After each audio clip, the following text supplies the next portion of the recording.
est heureuse de vous accueillir à l'occasion de la célébration de ses 60 ans avec le spectacle L'histoire de Peyre-Rousse. Nous vous souhaitons une très bonne soirée. Donos e Cenes, l'hostal familiar rural Peyre-Rousse, ha el placer de vos receber a l'escasenso de l'aniversari de sus 600 anys e de vos presentar el spectacle L'histoire de Peyre-Rousse. Plaisir à tous, pour Blagoun Serral.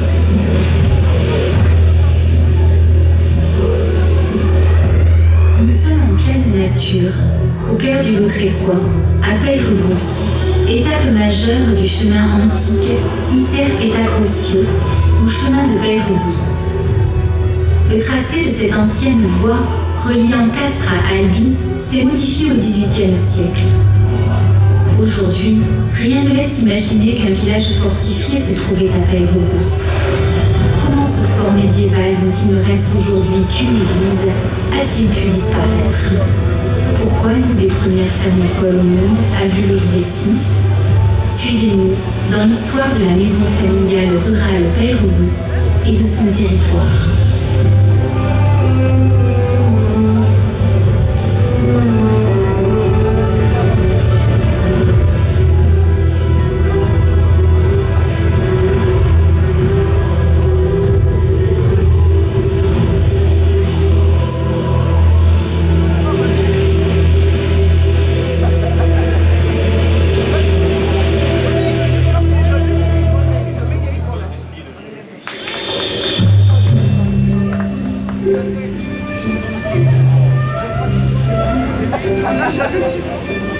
Le lieu de Peyre-Rousse, autrefois recouvert de forêts, offre une terre fertile, propice aux végétaux.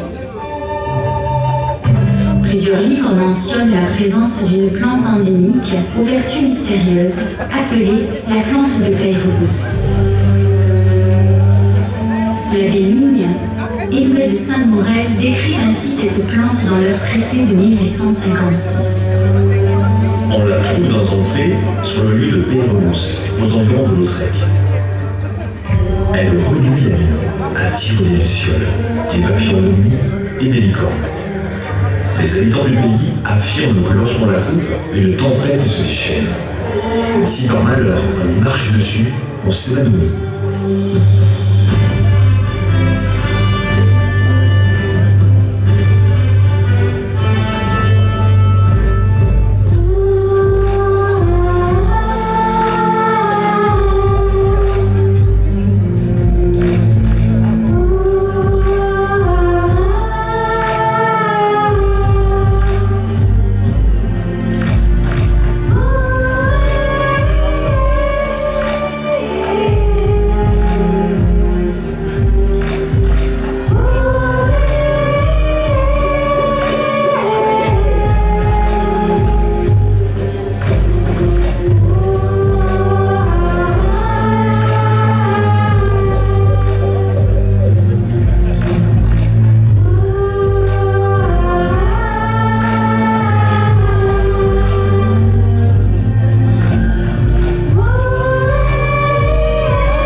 Le nom de Peyre-Rousse vient du nom germanique Périgunt.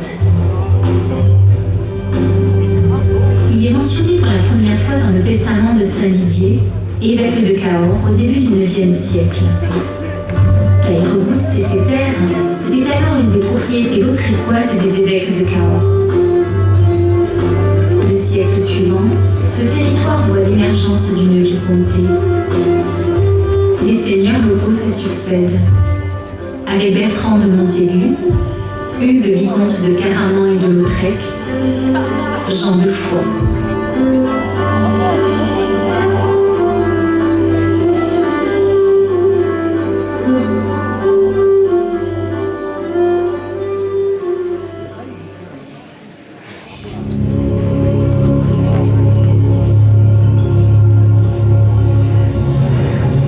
Les périodes sombres du Moyen-Âge obligent la communauté de Peyrebousse à créer un fort villageois autour de son église, faute de trouver secours à Lautrec en cas d'attaque subite.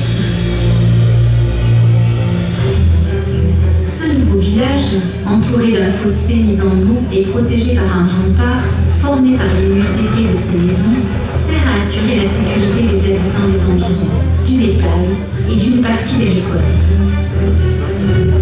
La plupart ne demeurent pas dans l'enceinte, mais peuplent les métairies et les hameaux voisins. Ce refuge n'est un lieu de vie que pour une partie des habitants. De nombreuses habitations vides sont prêtes à accueillir la population alentour en cas de menace ennemie. Face aux coups de canon, aux armes à feu et à la reprise des conflits, cette enceinte fortifiée joue son rôle une dernière fois, le 26 juillet 1581, où le village est brûlé, démantelé, détruit par les catholiques, car il était détenu par une garnison protestante. Il n'en reste aujourd'hui aucun élément visible, mis à part l'église reconstruite entièrement en 1835.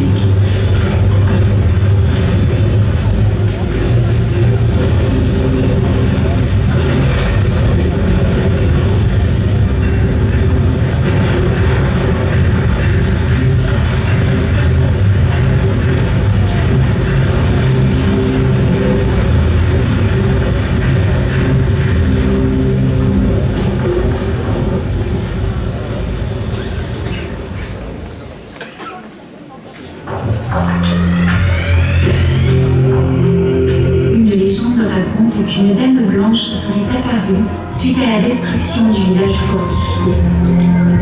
Mi-fée, mi-sorcière, cette âme erre dans les bois. Toujours bienveillante, certains ont pu l'apercevoir encore récemment.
et maire de Peyrebousse, crée une école d'agriculture sur le lieu dit de la Roque, une propriété de 99 hectares d'un seul tenant.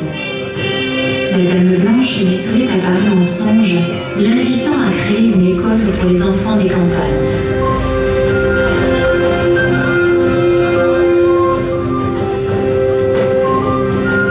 Ce sera l'orphelinat agricole Saint-Alexis, confié ensuite aux frères de Saint François Régis en 1868.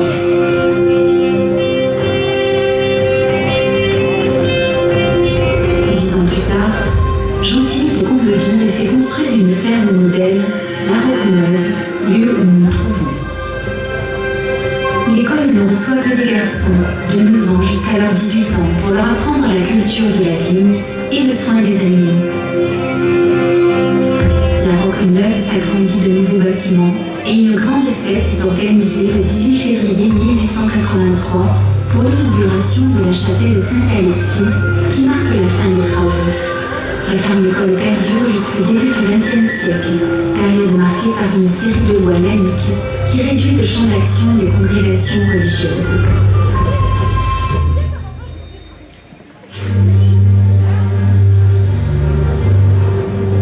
La première maison familiale rurale a été créée en 1935 dans le Lot-et-Garonne par 4 agriculteurs et un prêtre, l'abbé Granereau. Il souhaitait que les enfants des familles d'agriculteurs puissent prétendre à une formation au-delà des travaux dans les champs grâce à un système d'alternance adapté en fonction des saisons.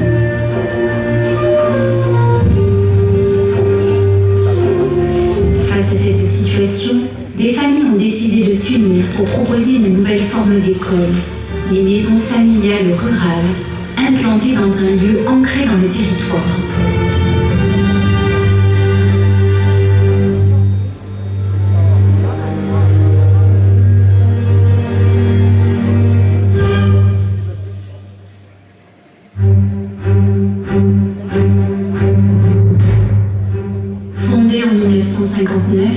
La maison familiale rurale Peyregousse propose une pédagogie innovante qui alterne des semaines en cours théoriques et pratiques et des semaines en entreprise en insertion totale dans la vie professionnelle.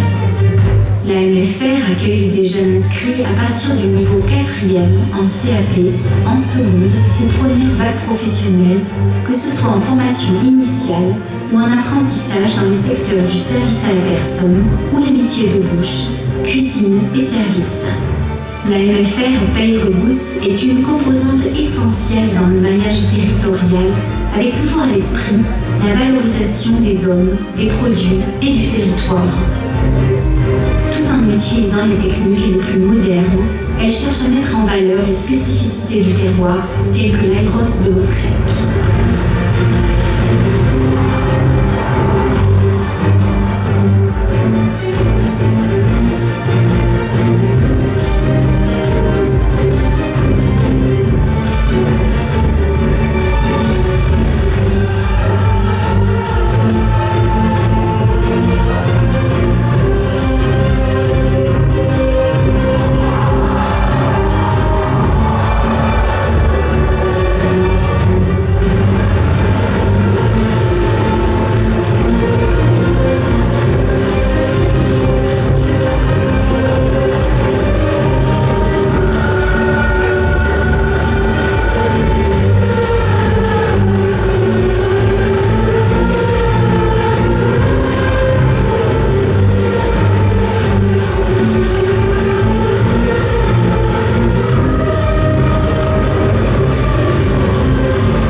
Telle est la devise de la maison. Et ça marche. Depuis la ferme-école de 1883 à nos jours, plusieurs dizaines de milliers de jeunes ont été formés à Peyregousse, dont la maison familiale rurale fête ses 60 ans d'existence cette année. La technologie, la réalité, un établissement ancré dans ses racines, capable de procurer la confiance en soi et un métier à nos jeunes.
Paciunde